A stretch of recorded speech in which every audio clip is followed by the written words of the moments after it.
जगन्नाथ महाप्रभु के एक परम भक्त हुए, उनका नाम था बंधु महंती। क्या नाम था? हाँ, बहुत दीनहीन परिवार से थे, ज्यादा संपन्न नहीं थे, ज्यादा संपन्न नहीं, संपन्न थे ही नहीं। ऐसी परिवार की स्थिति थी कि भिक्षा मांग करके पाते थे, और जो आ जाता था उसी में पत्नी बच्चों को पवाते थे। लेकिन इन्होंने अपने घर में एक नियम बना रखा था। क्या? अब एक एक दो दो दिन तक भोजन तो बनता नहीं था घर में, तो पत्नी बच्चे इनसे लड़ते थे कि तुम कुछ करते क्यों नहीं हो। बहुत ध्यान से सुनिएगा, तुम कुछ करते क्यों नहीं हो, तुम्हारे पास कोई काम क्यों नहीं है, तुम कहीं से भोजन की व्यवस्था क्यों नहीं करके लाते। तो बंधु महंती जी अपने घर वालों से बोलते, आएगा, मैं एक काम करता हूं, मुझे एक नौकरी मिली हुई है। बोले क्या नौकरी है? बोले एक व्यक्ति ने मुझसे कहा है हमारे परिवार के नाम से तुम और तुम्हारा पूरा परिवार घर पे बैठ के कीर्तन किया करे तो हम तुम्हारे घर भोजन भिजवा दिया करेंगे। तो अपनी पत्नी बच्चों से बोले कीर्तन करो, कीर्तन करो जितना हो सके। एक दिन हो जाता, रात्रि तक भोजन की व्यवस्था नहीं होती, तो पत्नी बच्चे कहते भोजन तो आया नहीं। बोले कि सेठ जी प्रसन्न नहीं है कीर्तन से, इसलिए नहीं दे रहे भोजन, और करो। तो बच्चे भोजन के लोभ में खूब जोर जोर से मंजीरा बजा बजा के कीर्तन करते थे, और इतने में ही 2-4 दिन में किसी की दया आ जाती, किसी को वो थोड़ा बहुत राशन दे जाता, और देखा कल तुमने कीर्तन बढ़िया किया, सेठ जी ने प्रसाद भिजवा दिया, पाओ अब इसको।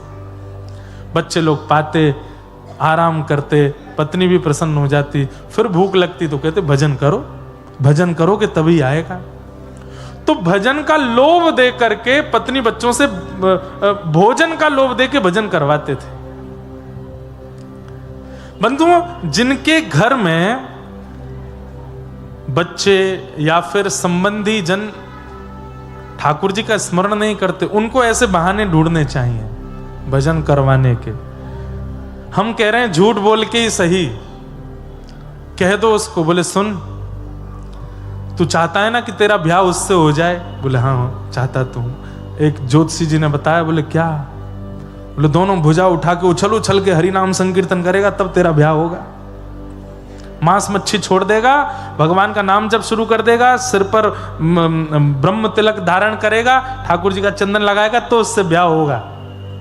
भैया भक्तमाल जी साक्षी हैं इस बात की कि प्रारंभ में नाटक किया था, लेकिन कुछ समय बाद वो असलियत में परिवर्तित हो गया, ठाकुर जी ने उसको स्वीकार कर लिया। एक बात तो बताना ही भूल गया, आज श्री भक्तमाल जी के रचनाकार श्री नाभा जी का भी जन्मोत्सव है, उनका भी प्राकट्य दिवस है। श्री नाभा गोस्वामी जी जिन्होंने भक्तमाल जी की रचना अपनी गुरु आज्ञा से की। तो अगर घर परिवार खानदान में मित्रों में कोई व्यक्ति अगर भजन साधन से दूर है, तो भले झूठ बोल के सही, किसी बात से डरा धमका करके सही, अगर भजन करवाना हो तो करवा लिया कीजिए। राजी राजी करे तो अच्छा, नहीं डरा के करवाओ, कैसे भी करवाओ। भैया बहुत खतरनाक समय आने वाला है, और आप लोग जिस बंगाल की भूमि में रहते हैं, कई बार कमल जहां खिलते हैं आसपास कीचड़ ही होती है। भले ही नाम का प्रचार इसी भूमि से हुआ है, पूरे विश्व को नाम गाना बंगाल ने सिखाया है, पर कभी कभी बंगाल की स्थिति देख करके बहुत पीड़ा होती है चित्त में। आज भी चैतन्य महाप्रभु की भूमि, आज भी नाम भगवान की भूमि, आज भी गंगा मैया की समुद्र में प्रविष्ट होने वाली गंगा सागर की भूमि, आज भी श्री हमारे भागवत के कपिल देव भगवान की भूमि गौ मांस और गौ रक्त से आज भी रंगित है। ये बहुत बड़ा दुर्भाग्य है। इसलिए आप जिस क्षेत्र में रहते हैं वहां पर अधर्म की श्रेणी भी बहुत ऊंची जा रही है। इसलिए हमारी प्रार्थना है, अभी अपने नेत्रों के आगे दिखने वाले जितने लोग हैं उनका कल्याण खुद का भी कर लो, उनका भी करवा दो, क्योंकि आपके बाद का जो समय है वो बहुत खतरनाक होने वाला है, इससे भी ज्यादा भयावह होने वाला है। हम अपना बुढ़ापा हमारा बुढ़ापा अच्छा नहीं होगा, मतलब अच्छा मतलब वैसे तो कथाएं तो करते रहेंगे, नाम जप आदि तो करते रहेंगे, पर बुढ़ापा अच्छा नहीं मतलब माहौल बहुत खराब हो चुका होगा संसार का। इसलिए अभी जितना हो सके भजन कर लो, नाम कर लो, ठाकुर जी का ध्यान कर लो। तो बंधु महंती जी अपने घर के सदस्यों से झूठ बोल करके, बहाना करवा करके भजन करवाते थे। सब लोग ध्यान से सुनना। पर एक दिन ठाकुर जी ने इनकी ऐसी परीक्षा ली, 1 दिन 2 दिन 4 दिन 5 दिन 10 दिन 15 दिन हो गए, कोई अन्न नहीं आया। बच्चे बोले, पिताजी ऐसे कैसे सेठ जी हमारे, मंजीरा बजा बजा के हाथ में घाव हो गए, हम सो नहीं रहे और वो हमारे कीर्तन से प्रसन्न नहीं हो रहे। तब बंधु महंती जी ने एक बात और बोल दी। अब इसको झूठ, मेरे को झूठ शब्द प्रयोग करना अच्छा नहीं लग रहा, ये झूठ नहीं है। जिस बात से या जिस साधन से व्यक्ति भजन में लग रहा हो वो झूठ कैसे हो सकता है। तो बंधु महंती जी ने एक नई बात बोली, बोले कि सुनो, बहुत हो गई इस सेठ के यहाँ, हमने बहुत काम कर लिया, बहुत कीर्तन कर करके देख लिया, अब इसके यहाँ कीर्तन नहीं करेंगे। तो पत्नी बोली, फिर हमारा भोजन पानी कैसे चलेगा। बोले, मेरे एक मित्र हैं, सोने का मुकुट पहनते हैं, सोने के कुंडल पहनते हैं, सोने के आभूषण पहनते हैं, पद्मराग के कंगन पहनते हैं, सोने के कड़ूला पहन करके चलते हैं, नासिका में सोने के सुंदर बेसर पहनते हैं। अच्छा, इतने बड़े मित्र हैं आपके और आपने आज तक नहीं बताया हमको, क्या नाम है उनका। बोले, मेरा नाम बंधु महंती, उनका नाम दीन बंधु, दीन बंधु नाम है। अच्छा, दीन बंधु, तो फिर देरी किस बात की, चलो उनके पास चलते हैं ना, वो हमारी दीन दशा देख करके कुछ कृपा कर देंगे हम पे। अरे दीन दशा देख के कृपा, जैसे ही जाएंगे महाप्रसाद देंगे, दाल भात देंगे, और दाल भात के साथ में बढ़िया सुंदर छेना पोड़ा भी देंगे, रसगुल्ला भी देंगे। अरे वो तो अन्न के नाथ हैं, प्रेम से लोग उनको जगन्नाथ भी बोलते हैं। अच्छा, जगन्नाथ, वो आपके मित्र हैं, ये वो भगवान जगन्नाथ तो नहीं जिनकी आप कथा सुना। नहीं नहीं नहीं, भगवान नहीं, ये मेरे मित्र हैं, इनका नाम दीन बंधु है, ले चलो ना हमें। पति ने कहा, दूरी है, 5 दिन लगेंगे पहुंचने में। पत्नी बच्चे बोले, 15 दिन से तो हम भूखे हैं, 5 दिन और सह लेंगे। चलो तो सही, वहां जाके तो दाल भात मिलेगा ना। आहा, अपनी पत्नी बच्चे सबको लेकर के निकल पड़े बंधु महंती। और बस अब पत्नी बच्चे तो प्रतीक्षा कर रहे हैं कि कब हम पहुंचे उनके दीन बंधु जी के पास और वो हमको प्रसाद पवाएं। और यहां बंधु महंती जी के मन में बार बार आ रही है, ठाकुर जी दीनानाथ, बस कृपा कर देना, कैसे भी करके महाप्रसाद पवा देना। मैंने झूठ पर झूठ बोले हैं पत्नी से कीर्तन करवाने के लिए, अब आपका धाम लाने के लिए भी झूठ बोला है कि आप मेरे मित्र हो, बस मेरी लाज रखना। 5 दिन बाद जैसे ही पहुंचे जगन्नाथपुरी, आहा, नील चक्र विराजमान, और नील चक्र के ऊपर जब ध्वजा लहराती हुई देखी बंधु महंती जी ने, देवी देखो देखो वो नील चक्र दिख रहा है। बोले, हाँ हाँ दिख रहा है, उसी के नीचे ही बैठते मेरे मित्र दीन बंधु। अब तो पत्नी बच्चों में इतनी, मतलब जैसे मानो प्रसाद पाने की ऐसी उत्कंठा उत्पन्न हो गई, दौड़ने लगे, भागने लगे, जल्दी चलो, देरी मत करो, पहुंचे हम, तुम्हारे मित्र प्रसाद पवा देंगे। सब लोग इधर देखो,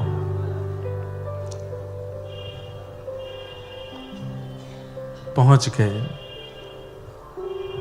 पत्नी बार बार के, कहां है तुम्हारे सखा। अरे भीतर तो चलो, अभी दिखाता हूं। सिंह द्वार से भीतर प्रवेश किया, परिक्रमा करते हुए जैसे ही अंदर पहुंचे, गरुण स्तंभ के पीछे जाकर के खड़े, हजारों की तादाद में भक्त खड़े हैं। पत्नी बोलने लगी, कहां तुम्हारे मित्र। अरे देखो, मुझे देखते ही भुजा पसार करके खड़े हैं, गले मिलने के लिए, देखो कैसे बुला रहे हैं, हाथ फैला करके कह रहे हैं जल्दी आओ जल्दी आओ। बीच में सुभद्रा जी वो तुमको बुला रही हैं, और बलभद्र जी बच्चों को बुला रहे, देखो सब भुजा पसार करके बुला रहे हैं, लेकिन भीड़ इतनी ज्यादा है, इतने लोग खड़े हैं सामने, कैसे जाएंगे हम उनके पास। पत्नी बच्चे बोले, हाँ भुजा तो पसार रखी है, प्रेम तो करते हैं आपसे, पर भीड़ बहुत ज्यादा है। हाँ देवी, अभी भीड़ बहुत है, अभी बाहर चलते हैं, थोड़ी देर बाहर बैठेंगे, जब भीड़ चली जाएगी। बहुत बड़े सेठ हैं दीन बंधु, हमारे मित्र, हमारे पहले सबकी सुन लेंगे, हम तो घर के हैं, मित्र हैं, सबसे मिलने के बाद हमसे मिल लेंगे वो। पत्नी मान गई, हाँ हाँ ठीक है ठीक है। अब यहाँ तो भीड़ ही खत्म नहीं हो, चलते चलते चलते बच्चे बेचारे थक गए, चल के आए इतनी दूर से, भूखे प्यासे सो गए। बच्चों के सोते ही माँ भी सो गई। और वहां बंधु मेहनती जी हाथ जोड़ करके बस नेत्रों से आंसू बहा रहे हैं, जगन्नाथ जी बस कृपा कर दो, कैसे भी करके मेरी पत्नी और बच्चों के चित्त में जो ये विश्वास मैंने प्रकट कर दिया है, इस पर मोहर लगा दीजिएगा। नहीं तो अगर कहीं इनको पता चला कि आप परमात्मा हो, मेरे मित्र नहीं हो, तो ये आपका भजन करना बंद कर देंगे। और बस थोड़ा सा प्रसाद पवा देना। मंदिर बंद हो गया। बंधु मेहनती जी को बस चिंता है, आज की रात भी निकल जाएगी, पर दिन में क्या होगा। मंदिर से सब लोग वहां से चले गए।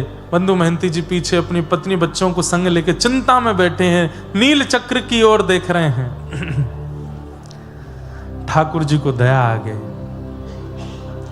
और तुरंत ठाकुर जी, महाप्रभु जगन्नाथ जी अपने रत्न वेदी से उतर करके बाहर आए, मंडप से निकल के सीधे रसोई घर में गए, अपने गले का फेंटा लेकर के कमर पे बांधा और ढूंढने लगे कहां है सामग्री। स्वर्ण का थाल जिसमें महाप्रभु जी प्रसाद पाते हैं, उस थाल को लेकर के हंडियों से सुंदर महाप्रसाद, उसमें दाल माँ और कटहल की सब्जी और जितने सामग्री महाप्रसाद में बनती हैं, सब सामग्रियां तैयार करके, लड्डू पेड़ा आदि सब बिल्कुल जमा करके, खूब सारा प्रसादी लेकर के और बिल्कुल अपने कमर पर अपने कंधे पर रख करके, और ठाकुर जी एक रूप बदल करके कमर पर हाथ धर के और मंदिर के चारों ओर ढूंढने लगे। अरे भैया, कोई बंधु मेहनती नाम का भक्त है क्या? बंधु मेहनती जी ने जैसी नाम सुना, बोले मेरा नाम कौन बुला रहा है। तभी दूर से देखा, नील वर्ण है, ऊंचा कद है, और यहां थाल लिए बिल्कुल कंधे पे लिए ढूंढ रहे हैं। सुनसान रात्रि का समय, सब सो चुके हैं। बंधु मेहनती जी बोले, भैया मैं ही हूं बंधु मेहनती। बोले चल चल, झूठ बोलता है, तू कैसे बंधु मेहनती हो सकता है? अरे नहीं, मैं ही बंधु मेहनती हूं, पर आपको मेरा नाम कैसे पता? अरे क्या बताऊं, मैं महाप्रभु जगन्नाथ जी की सेवा में रहता हूं, सेवा करके अपने घर चला गया, रात्रि में जाके जैसे सोया तो महाप्रभु जी स्वप्न में आ गए। स्वयं जगन्नाथ जी बोल रहे हैं, महाप्रभु जी स्वप्न में आए और स्वप्न में आकर के अपने सुदर्शन चक्र को मुझे दिखाने लगे।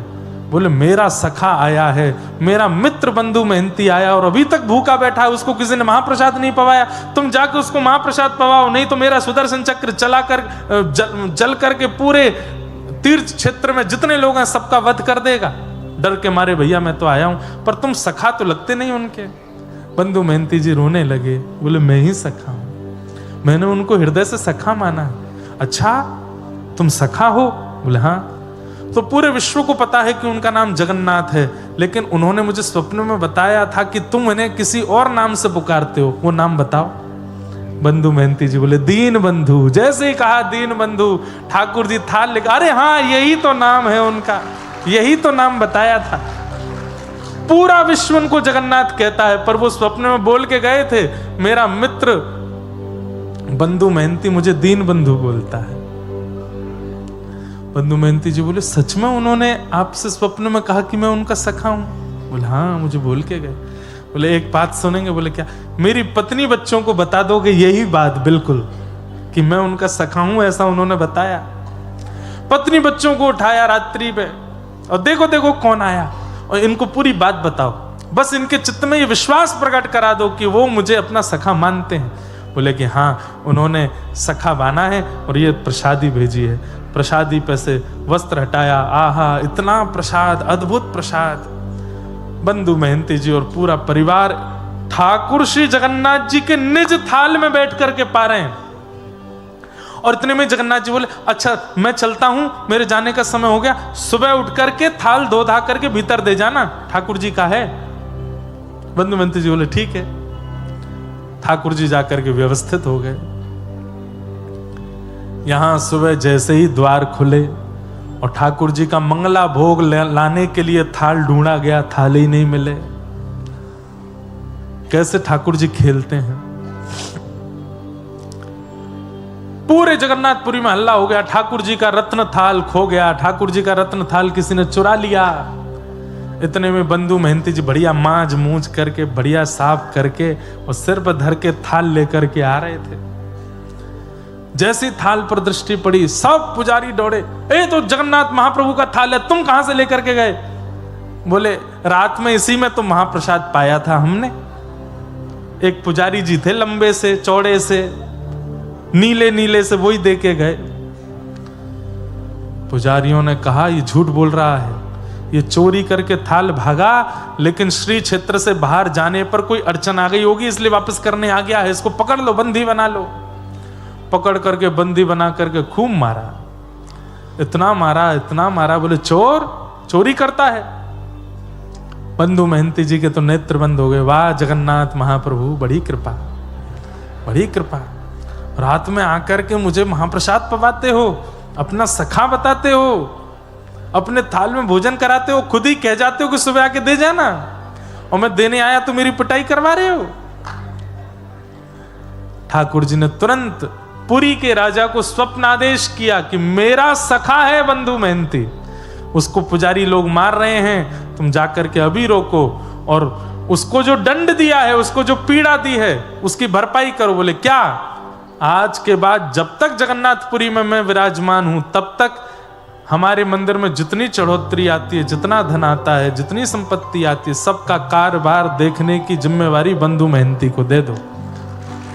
आज तक उनका परिवार उस सेवा को कर रहा है। तब राजा ने आकर के, बंधु महंती जी को अभी तक नहीं पता, वो वही ढूंढ रहे हैं वो लंबे कद वाले पुजारी जी कहाँ हैं। तब राजा ने आके कहा वो लंबे कद वाले कोई पुजारी नहीं है, तो स्वयं जगन्नाथ जी आए थे प्रसाद पवाने के लिए। आहा, ऐसे हमारे महाप्रभु जगन्नाथ जो सबका ध्यान रखते हैं। अहे नीला शैला प्रवरमतावरण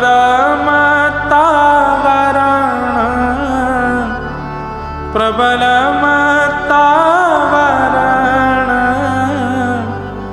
मुआरत नलनी बनकु कर दलन अहे नीला शैला कहे साल बेग हीन जाति रे मुयमन कहे साल बेग हीन जाति रे मुजमन श्रीरंगा चरण तल करुअछि अपन आहे नील शैल। ऐसे महाप्रभु जगन्नाथ, श्री जगन्नाथ महाप्रभु चैतन्य है भगवान। उनको धातु में या जड़ वस्तु में आप मत देखिए, वो सर्वत्र हैं, विद्यमान हैं। बस आपके प्रेम भाव से उनको एक बार पुकार लिया जाए, वो प्रकट होने को तैयार है। वो सत्य हैं, वो चैतन्य हैं और वो आनंद है।